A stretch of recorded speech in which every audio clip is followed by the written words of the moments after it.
this part is quite fascinating. Filling in the gaps. I mean, kindergarten embarrassments that explain why you never wear a white t-shirt. I mean, that one time at the supermarket 8 years ago that elucidates as to why you avoid bananas at all costs. I mean, that third grade teacher who shrunk the distance of light years to fit them all inside your mind. Those stars are not as far as the sun reflecting off your glasses, which you earned in the 6th grade after misreading Homo sapien as Holophrasis from the back of the room. But even face to face with the mirror, you couldn't read yourself. And even face to face with you, no matter how deeply I gaze into your eyes, I cannot read you. You are such an alluring mind game, an atrocious puzzle with pieces hidden under the living room couch for 13 years. Or maybe the dog ate them, the same one that gobbled up your Legos. That's why you fear abandoning your art. I see bite marks and jagged edges and tears in fabric. Your persona so carefree to the every last detail, annotated by hand, color-coded by heart, collecting pencil shavings in the 7th grade as elementary kids do until your mother threw them out because they're making a big mess. That's why you make sure to keep your pixie dust in a safe place, I assume.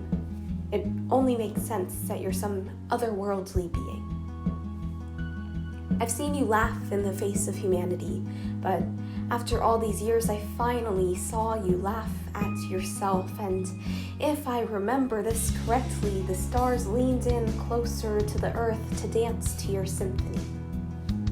And when you told me about that one trip that made you never want to come back home, the most fragile insecurity of your numinous presence, the first time you questioned the things you loved, I ran out of poetry. I wrapped my arms around you but never touched your skin. All this time you've been breathing the words we never knew we needed.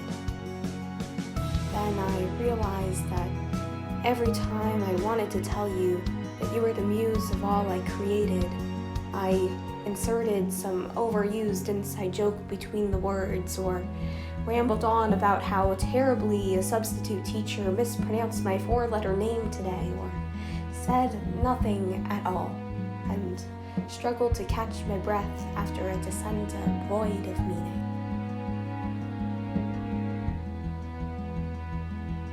The fascinating part of this is that you are a piece of my imagination that I fell in love with in the middle of the night, and I just woke up and I don't know who you are, but a plot hole, a gap in someone's story.